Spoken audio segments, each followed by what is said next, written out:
성도가 불행을 당했을 때, 성도가 불행을 당했을 때라는 제목으로 말씀 전하기 원합니다. 이스라엘 목자들이 목자 곁을 떠난 철부지 어린 양을 찾아오는 일들을 가끔씩 볼 수 있는데 참 지혜롭다는 그런 생각을 하게 됩니다. 이스라엘은 지형적으로 협곡으로 이루어진 곳이 많습니다. 그리고 낭떠러지 근처에는 양들이 잘 가지 않기 때문에 풀이 많이 있다고 합니다. 그래서 그곳에 있는 풀을 먹으려고 어린 양들이 자주 무리해서 이탈을 합니다. 그런데 어린 양들이 그곳의 풀을 먹다가 실족해서 낭떠러지 중간에 고립되는 경우가 발생한다고 합니다. 노련한 양들은 그곳이 위험하다는 것을 알고 있기 때문에 낭떠러지 근처에 있는 풀을 먹으러 가지는 않습니다.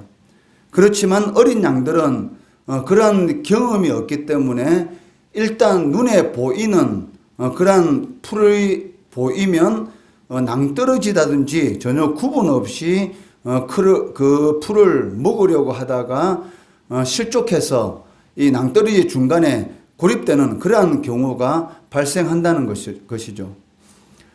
이때 지혜로운 목자는 즉시 내려가서 그 양을 구하지는 않는다고 합니다. 왜냐하면 풀을 잔뜩 먹은 어린 양이 이 목자의 그 손길을 피하기 위해서 이 고집을 부리다가 더 위험한 골짜기로 떨어져서 죽을 수도 있기 때문입니다. 그래서 목자는 며칠 동안을 가만히 그 양을 지켜보면서 그냥 놓아두고 있다고 합니다.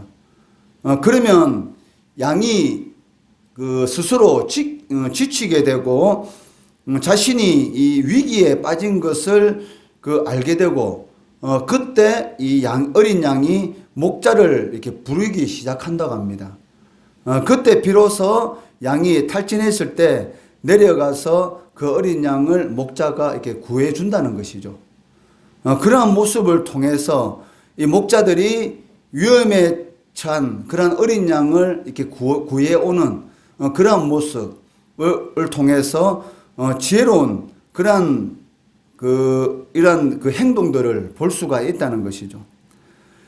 이러한 경우를 오늘 본문 30절 말씀을 통해서도 우리가 볼 수가 있습니다. 예수님께서는 그 마을로 들어오지 않으시고 계속 동네 밖에 머무신 것에 대해서 기록하고 있습니다. 30절에 보시면 예수는 아직 마을로 들어오지 아니하시고 마르다가 맞이했던 곳에 그대로 계시더라라고 기록되어 있습니다. 그렇다면 왜 예수님께서 마을로 들어오시지 않고 마르다가 맞이했던 그곳에 그대로 계셨을까요? 마르다가 그 상가에 오셨으면 상가집으로 들어오셔서 마리아도 위로하고 또 그곳에 모인 많은 사람들을 위로할 수 있는 그러한 상황인데도 불구하고 예수님께서는 이 마리아를 마르다를 맞이했던 그곳에 그대로 서서 계셨다는 것입니다. 그것은 그 마리아도 예수님을 만나러 오기를 기다리셨던 것으로 짐작할 수가 있습니다. 32절에 보시면 마르다로부터 전가를 받은 마리아가 예수님께 슬픈 심정을 토로하는 그러한 장면이 나오고 있습니다. 32절에 마리아가 예수 계신 곳에 가서 배웠고 그 발 앞에 엎드려 이르되 주께서 여기 계셨더라면 내 오라비가 죽지 아니하였겠나이다 하더라라고 기록되어 있습니다. 그런데 31절에 보시면 그 마리아를 위로하던 조문객들이 마리아가 급히 나가는 것을 보고 무덤에 가서 통곡하는 것인 줄 알고 뒤따랐다라고 기록되어 있습니다. 그러나 마리아는 그 예수님을 배웠고 자신의 이 슬픈 심정을 위로받기 위해서 달렸던 것을 우리가 이 32절 말씀을 통해서 알 수가 있다는 것이죠. 32절에 보시면 그 발 앞에 엎드리어라고 기록되어 있는데, 이 엎드리어라는 이 단어가 그 쓰러지듯이 예수님 앞에 엎드린 것을 묘사하고 있습니다. 즉 이 말은 그 마리아가 오라비 나사로를 잃은 그 슬픔이 복받쳐 있었던 그런 상태로 인해서 예수님을 보자마자 이 나무가 쓰러지듯이 바로 예수님 앞에 그 엎드린 것이고, 또 이런 행동을 통해서 마리아가 예수님을 많이 의지하고 있었던 것을 알 수가 있었던 것이죠. 예수님께서 마리아가 올 때까지 그곳에 가만히 서 있었던 것은 마리아가 지금 문상객들을 맞이하고 있었던 상태.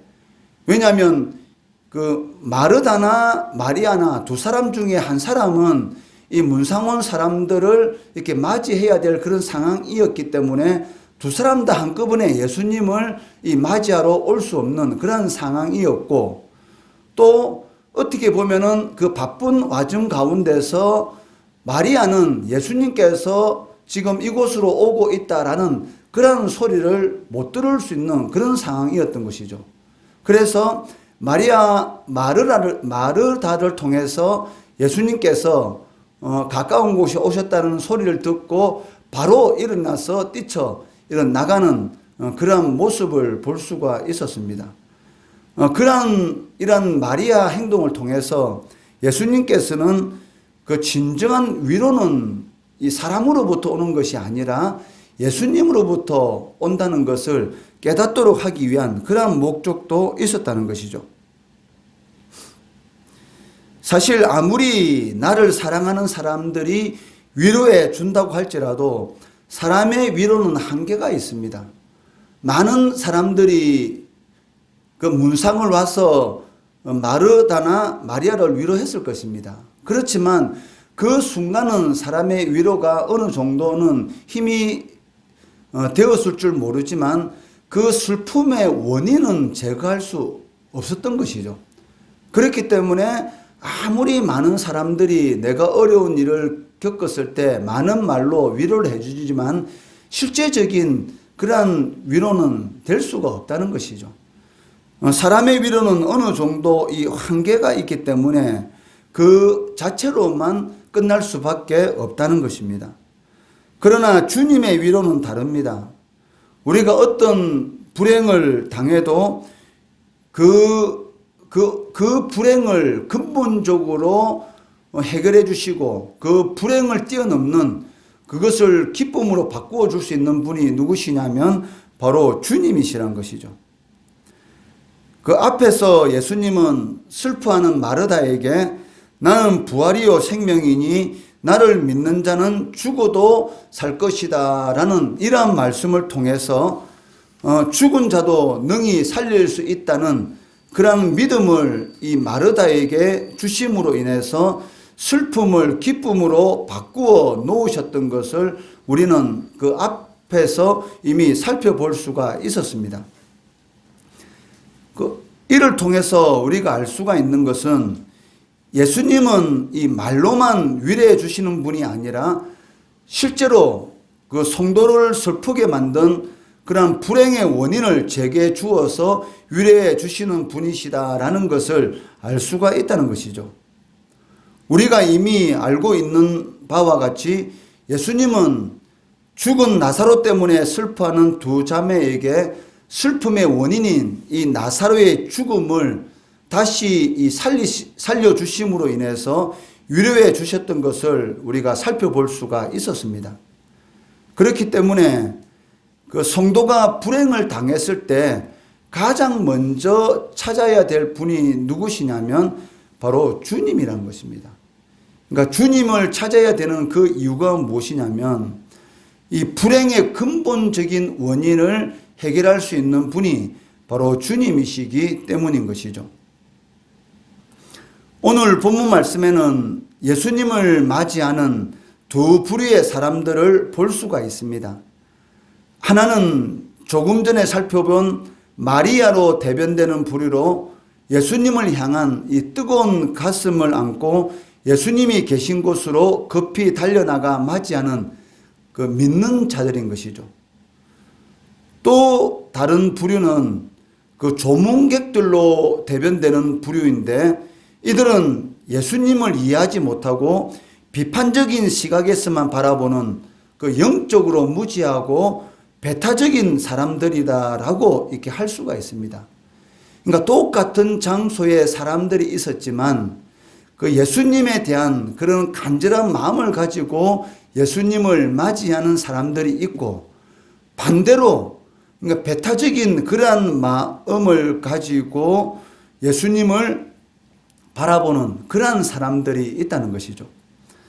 그 실질적으로 그 오늘날도 이러한 두 부류의 사람들이 교회 안에서로 나누어지는 것을 우리는 실질적으로 볼 수가 있습니다. 똑같이 하나님 앞에 나와서 예배를 드리고 하나님의 말씀을 듣습니다. 그런데 어떤 사람은 그 하나님의 말씀을 그대로 실제적으로 하나님의 말씀을 말씀대로 그대로 받아들이는 그러한 사람들이 있는 반면에, 어떤 사람들은 하나님의 말씀을 듣지만 그 말씀이 진짜로 그 실제적으로 우리의 삶 가운데 이루어진다라는 그런 믿음 없이 그냥 이 말씀을 받아들이는 사람들도 있다는 것이죠. 그러니까 똑같은 하나님의 말씀이 선포되는데도 불구하고, 그러니까 성령을 통해서 역사하는 그런 믿음을 가지고 말씀을 받아들이는 부류가 있는 반면에, 그냥 교훈적인 그냥 좋은 말이다라고 생각하면서 받아들인, 아니면 심지어는 오늘은 어떤 말을 하는가 한번 들어보자라는 그러한 식으로 하나님의 말씀을 이렇게 듣는 그러한 사람들도 있다는 것이죠. 그런데 이러한 두 부류의 이 말씀을 받아들이는 그런 모습을 통해서 전혀 다른 식으로 이렇게 반응하는 것을 보게 된다는 것입니다. 그러니까 영적으로 무지하고 이 배타적인 그러한 사람들은 예수님께서 흘리신 이 안타까운 이 눈물, 즉 이 상가 안에서 보여지는 그러한 모습들은 어떤 모습입니까? 거기는 이 생명이 역사하는 곳이 아니고 이 죽음이 역사하는 곳이죠.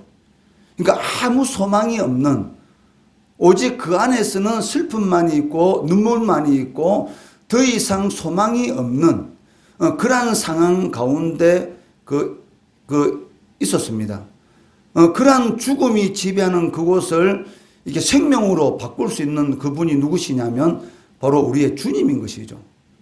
근데 그러한 모습, 이 죽음이 지배하는 그 상황 가운데서 비통해하고 슬퍼하고 낙심하고 있는 그러한 영혼들을 보았을 때에 그 흘리는 그 주님의 눈물을, 그러니까 믿는 자들이 바라보는 주님의 눈물과 믿지 않는 자들이 바라보는 이 주님의 눈물에 대해서 완전히 정반대의 반응이 나타나고 있는 것을 보게 된다는 것입니다.